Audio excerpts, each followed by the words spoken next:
Assalamu alaikum and good evening, Pakistan. This is Faisal Kapadi and with me is Dr. Awab Alvi and this is Out of Bounds. Today's topic is this month in fact is entirely for violence against women, and we are started thinking that yes, agreed, but there's violence against men also. I'm shit scared. You better watch out. The reason why this story started off was you shared a link of a woman in Shara-e-Faisal colony who actually chopped up her ex-husband who had come to visit. Her husband, who was apparently doing something extremely wrong. He was. But she claimed. Let's explain what the story was. But he had come over to visit. As I read the story. No, I want to say that the husband was extremely wrong. Okay. I want to say it again and again. But the husband came over, and what she did was drugged him up with 5 tablets of some drowsy tablets, and then strangulated him, killed him. And later, then when she panicked and she reacted to the killed him, body, chopped him up. No. When she reacted to the body, she didn't know how to dispose of it. So she took him upstairs and she actually started chopping him up and cooking. Yeah. Meat. Yeah. Meat. She's cooking a stew of her husband, man. What the? Where is this thing going? You better watch out, man. My wife actually does I don't need to. I don't eat meat. She can eat chicken, so I'm safe. I don't need to watch out because my wife doesn't cook. But listen. But what's scary is that I can understand the fact that her husband was doing something seriously wrong, or he was trying to make a play for her daughter from the first marriage, which is what she's claiming. But I think that's not the. But to respond to that with this kind of an action is uncalled for, man. Yeah, I mean, seriously, despite the fact I can even relate to the fact that she killed him. Okay, fine. But what's with the chopping up and making a bloody salan out of it? Husband ka salan. Without making fun of women, I'm sorry, I don't want to make fun of the. And my wife was quipping, she probably wants to feed the in-laws their son. I was like, oh my God, why do women think like this? Yeah? I mean, seriously, there is a definite persecution. So there is this level of psychosis that women can go this far. Ajay, tell me one thing. Let's take it on a different tangent. Do you have a right of say in your household?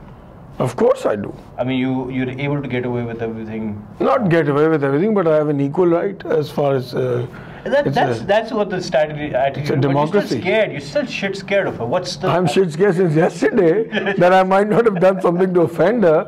I don't want to end up as stew, man. She won't, like I said, she won't even cook me.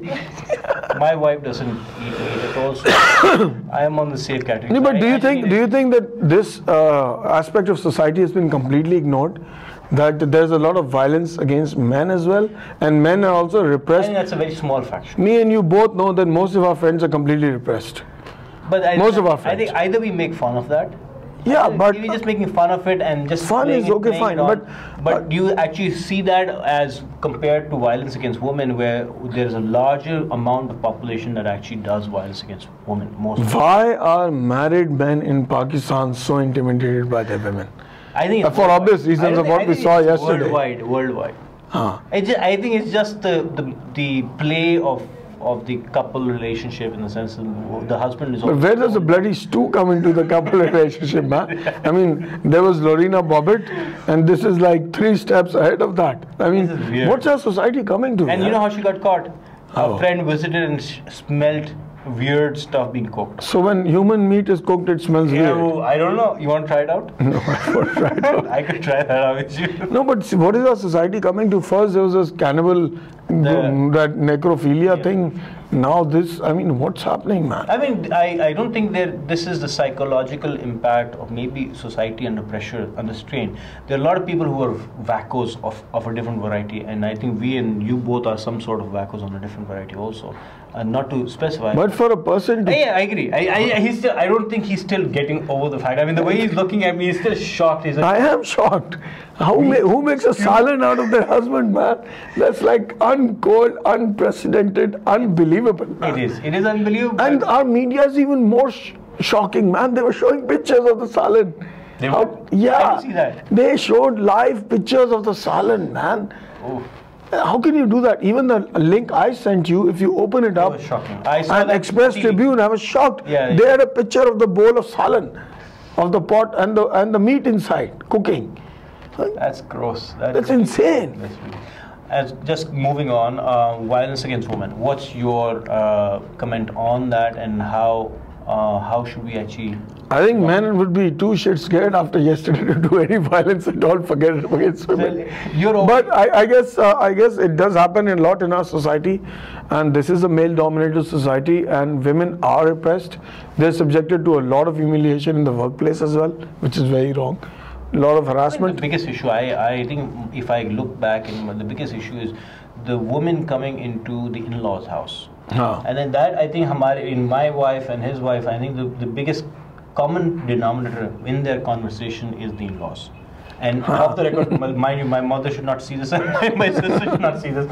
But the in-laws are usually are a point of issues that usually, because someone is coming into your household in our society. Well, every family has a different way of raising their kids, and when their kid goes into another family, so they have to, basically the wives have to adjust, not us. But that is just one aspect of it. A lot of domestic abuse and violence against women also takes place just because the man feels that he can get away with it. I mean, in our law, we don't try men for these sort of things at all. In rape cases, you need 2 or 3. I think is that right? You need witnesses. How could you have a witness on that? I mean, I seriously do not understand that. That's just one of the. I think they've repealed that now. That ordinance, the Wadud ordinance, I could right? be wrong, but I'm glad if this. But what I'm proud of today is the fact that a lot of women are now coming into seats of power. Hina Rabbani Khar, Shari Rahman, those are, and they will campaign for these sort of things. I think it's wrong. Yeah, I like the fact that they are the seats, women's seats, special seats. They're not being elected into power. Marvi Memon is not an elected constituent member. She is from the women's seat. Women's seats within the parliament, they decide they have a certain amount of. But what about Shari Rahman? Shari Rahman, I think. No, she was elected. She was elected, but Marvi, there are a lot of women. I don't want the. I agree. But you know that Shari Rahman couldn't get out of her house for a while because she was campaigning for minorities, and she's the sort of a person who's going to campaign for women's rights as well. She should, and women should select ho rahe hain, they should be elected. But I think the edge that being elected from the women's seat is also being secluding them out of sight. Ki bhai, the men do not fight elections with the women on the main seat. They do, but most of the men win the main seat selection. Ab kya ho raha hai? Even the women's action forum, actually Anisa Rahman sent an email around saying the fact that these women should now step up and actually fight the main elections. I think the next elections we will see a lot of women standing. So our message for today's show is that the women should get together, the women of Pakistan should unite, and they should support each other, because I think they're more in number. But do not stop cooking husband Handi. That's not the way to go. Get together, unite, make a forum or use the forums that are existing, and fight for your own rights and stand shoulder to shoulder with the men of this country. I think the campaign of the women's rights situation is this entire month we actually. I'm sure that if the women of Pakistan get together, they can probably campaign, not just campaign, but actually be able to stop violence in the household as well. But that bell ringing campaign that went on in India, why cannot that be replicated in Pakistan? It should, and I think the awareness of this women's issues online, on the digital sphere, also is important, because slowly this message gets transmitted. Slowly it becomes all this action. And if somebody rings my bell with a handi in her hand, so it started about two years back, and Baisfura and these people are actually working hard for it. Yeah. And I think that the momentum has caught on. Every month in November, they're actually going through this entire. Take Back the Tech was also a big part of this movement. So I think it's important that we keep on highlighting this, and discussion should be on major issues that affect women, and how we can better help educate the men or the women in the vice versa. And if you want a woman to see things your way, don't beat her up, give her flowers, man. Signing off from the Out of Bounds, Faisal Kabardi and Dr. Wabalvi. We would love feedback, and the email address, in fact, the comments sections are right below this podcast. So please comment, please be part of this show and give us some feedback. Thank you. Thank you.